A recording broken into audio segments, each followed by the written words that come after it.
Hola y bienvenidos. Hoy vamos a meternos de lleno en un viaje fascinante, un viaje a través de los siglos para escuchar una de las conversaciones más importantes de la historia. Hablamos, claro, del gran debate filosófico que ha modelado cómo entendemos hoy la sociedad, el poder y, por supuesto, la libertad. Y en el centro, en el mismísimo corazón de todo este debate, hay una pregunta que, sigue tan viva hoy como siempre. ¿Libertad o seguridad? ¿Qué pesa más? Esta tensión, este tira y afloja, va a ser el hilo que nos guía a través de todos los pensadores que vamos a ver hoy. Es la clave de todo. Y para empezar, como no podía ser de otra manera, nos vamos a la antigua Grecia. Directos a los cimientos, al origen de todo. Porque fue aquí donde dos gigantes, Platón y Aristóteles, pusieron las primeras piedras. Ellos fueron los primeros en pararse a pensar, de forma seria y sistemática, sobre qué es la justicia y cómo debería ser un estado ideal. Arrancamos fuerte con Platón y su obra cumbre, La República. Y ojo, que su ambición no era pequeña, ¿eh? Quería nada más y nada menos que diseñar sobre el papel el Estado perfecto, un Estado que se construyera sobre la idea más pura y absoluta de justicia. A ver, para entender a Platón, hay que pensar que para él la justicia no es simplemente un libro de leyes. No, es una especie de armonía, como en la música. En una persona, la razón tiene que gobernar las pasiones para que esté en equilibrio, ¿verdad? Pues en el Estado, lo mismo. Cada grupo social tiene que hacer lo que le corresponde. Y por eso llega a una conclusión bastante radical. Solo los filósofos pueden gobernar. ¿Por qué? Porque son los únicos que, tras una educación brutal, han conseguido salir de la famosa caverna, de ese mundo de sombras, para ver la verdad, la idea del bien, que él simboliza con el sol. La lógica es simple, solo quien conoce qué es el bien puede gobernar con justicia, y esto, para él, garantiza el orden y la seguridad. Claro, esto tiene dos caras, como todo. Por un lado, la idea es preciosa, ¿no? Un gobierno basado en la sabiduría, en la virtud, un ideal ético muy elevado. Pero, y aquí viene el gran pero, la otra cara de la moneda es que es un sistema súper elitista. Aquí la libertad individual, se sacrifica por un bien mayor, por ese orden perfecto. Y la pregunta es inevitable. ¿Y si esos sabios en el poder se corrompen? ¿Si abusan de ese poder absoluto? Ahí está la gran grieta en su utopía. Vale, dejamos a Platón y pasamos a su alumno más brillante, Aristóteles. Y aquí el enfoque cambia por completo. Si Platón era el filósofo de las nubes, del mundo de las ideas perfectas, Aristóteles era un tipo con los pies bien puestos en el suelo. Él miraba a su alrededor, observaba las ciudades, las constituciones reales, para entender cómo funcionaban las cosas de verdad. Y su gran idea, la que lo cambia todo, es esta. El ser humano es, por naturaleza, un animal político, un politikon zoion. Ojo, no es que elijamos vivir en sociedad, es que está en nuestra biología, en nuestro ADN. La polis, la ciudad, no es un invento para salir de un apuro. Es el ecosistema natural del ser humano, el único lugar donde podemos llegar a ser todo lo que podemos ser, donde alcanzamos la eudemonía, ese vivir bien.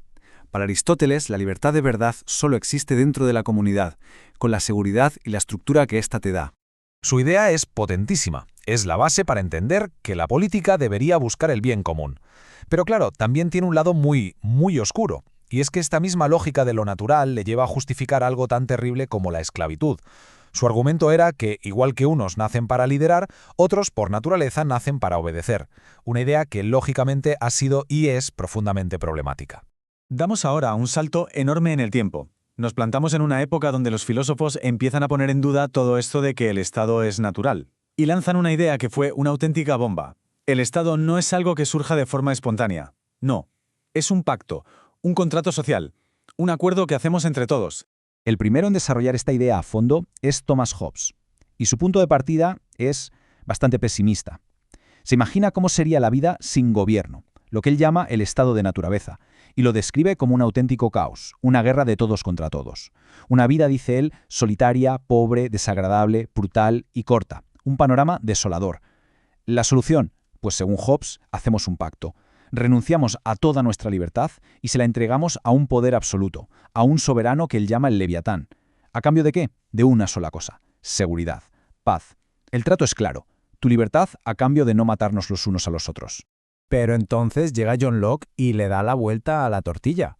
Su visión es radicalmente distinta. Para él, el estado de naturaleza no es una guerra sin cuartel. Es un estado de libertad, sí, pero gobernado por la razón y los derechos naturales. Entonces, ¿para qué creamos un gobierno? Pues no para escapar de un infierno, sino para algo muy concreto, para que proteja nuestra propiedad Y para Locke, propiedad es algo muy amplio. Es nuestra vida, nuestra libertad y nuestros bienes. Y aquí viene la idea que lo cambia todo, su idea más explosiva. Si ese gobierno se pasa de la raya y se convierte en un tirano, el pueblo tiene todo el derecho del mundo a rebelarse y a cambiarlo. Y cuando parece que el debate está entre Hobbes y Locke, llega Rousseau y lo pone todo patas arriba otra vez. Su frase de inicio es brutal. El hombre nace libre y en todas partes se encuentra encadenado. Su solución es un contrato social completamente diferente. Aquí no le damos la libertad a un rey, como Hobbes, ni a un gobierno limitado, como Locke. No, nos la entregamos a nosotros mismos, al conjunto de la comunidad.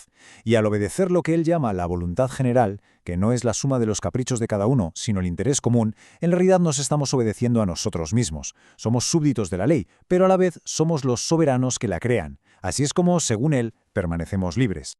Vale, con esta tabla se ve todo clarísimo. Fijaos, tenemos a Hobbes. Su punto de partida, el estado de naturaleza, es una guerra total. Por tanto, el objetivo del pacto es la seguridad. El resultado, un gobierno absoluto, el Leviatán. Luego está Locke. Su estado de naturaleza es de libertad. El pacto busca proteger la propiedad. Resultado, un gobierno limitado y muy importante con derecho a la resistencia. Y por último, Rousseau. Para él, el hombre en estado de naturaleza es libre y bueno. El pacto busca seguir siendo libres, pero bajo una ley que hemos hecho entre todos. El resultado, una democracia radical. 3 caminos completamente distintos que siguen definiendo la política hoy en día. Y todo este debate sobre pactos y derechos nos mete de cabeza en la Ilustración, el siglo de las luces. Una época de un optimismo brutal. La gente de verdad creía que la razón humana era como una luz que podía acabar con la oscuridad de la ignorancia, la superstición y la tiranía para construir un mundo mejor. Y si hay alguien que resume este espíritu a la perfección, ese es Immanuel Kant. Para él, ser ilustrado no es una cuestión de acumular conocimientos, no, es un acto de coraje. Su lema era sapere aude. Atrévete a saber. Es la llamada a salir de lo que él llamaba la minoría de edad. ¿Qué significa eso? Pues dejar de que otros piensen por nosotros, la Iglesia, el rey, la tradición, y empezar a usar nuestra propia razón, con valentía y en público. Claro, la idea es fantástica. Pero aquí hay que pararse y hacer una pregunta un poco incómoda. Cuando todos estos filósofos ilustrados hablaban del hombre, del ser humano y su razón, ¿de quién hablaban exactamente? ¿Estaban de verdad pensando en toda la humanidad? ¿O había gente que se quedaba fuera de esta fiesta de la razón? Y es aquí donde irrumpe una figura absolutamente clave, Mary Wollstonecraft. Lo que hizo fue genial y muy valiente. Cogió las propias armas de la Ilustración, la razón, los derechos, la libertad, y las apuntó hacia un punto ciego que sus compañeros hombres ignoraban por completo. Denunció que dejar a las mujeres sin educación era una forma de tiranía. Su argumento era demoledor por su lógica. Las mujeres tienen la misma capacidad racional que los hombres y, por tanto, merecen la misma educación y los mismos derechos. Y su crítica a Rousseau, que básicamente decía que la mujer estaba para agradar al hombre, fue fulminante. Se la considera con toda la razón una de las fundadoras del feminismo. Bueno, y ya para ir cerrando, vamos a ver que esta conversación no se acaba aquí, ni mucho menos. Siguió viva, evolucionando y conectando todas estas grandes ideas que hemos visto a lo largo del tiempo. Y es que esta búsqueda de un suelo firme sobre el que construir todo sigue en el siglo XX. Fijaos en un filósofo como Bertrand Russell. Él nos obliga a retroceder un poco y a preguntarnos, vale, pero ¿cómo sabemos lo que sabemos? De alguna manera nos devuelve a la pregunta de Platón. ¿Cómo distinguimos la apariencia de la realidad? Russell decía que para construir conocimiento y, por tanto, una sociedad justa, no nos vale solo con los datos de los sentidos.